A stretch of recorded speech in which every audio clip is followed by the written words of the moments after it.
شيخ عندي سؤال. كم ساعة أنتم درستم في الزمن الدراسية؟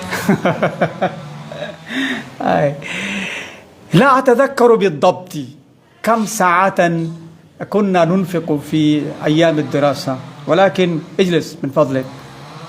ولكننا نجتهد كثيرا.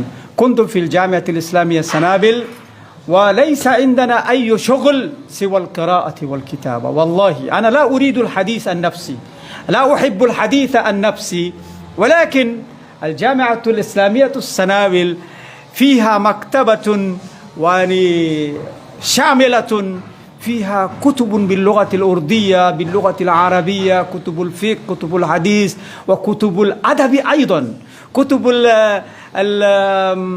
الأدباء الكبار، كتب الرواية والقصة القصيرة.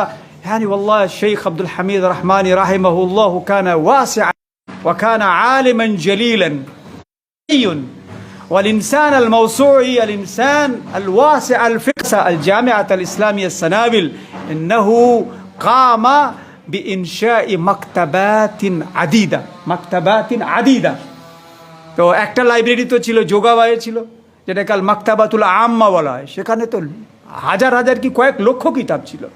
আর একটা আমাদের জামিয়া ইসলামিয়া সানাবিল ছাত্রদের জন্য দুটো লাইব্রেরি ছিল। একটা সানাবিলের যেটা হোস্টেল, পুরাতন হোস্টেল, সেখানে বিশাল বড় লাইব্রেরি, আর যেখানে ক্লাস করতে আসতাম সেখানে বিশাল বড় লাইব্রেরি ছিল। তো এই লাইব্রেরি থাকার কারণে এবং আমরা কি করতাম, আমাদের সময়গুলো আমরা লাইব্রেরিতে কাটাতাম। বিভিন্ন বিষয়ের বই পুস্তক আমরা বের করে নিয়ে আসতাম। ওখানে আঞ্জুমান হতো, তো উর্দুতেও আঞ্জুমানে পার্টিসিপেট করতাম, ইংরেজিতেও করতাম, আরবিতেও করতাম। ওখানে এখতিয়ার থাকতো, তো কোনো একবার ইংরেজিতে করতে হবে, কোনো একবার আরবিতে করতে হবে, এইভাবে আমাদের ট্রেন্ড করা হতো। আর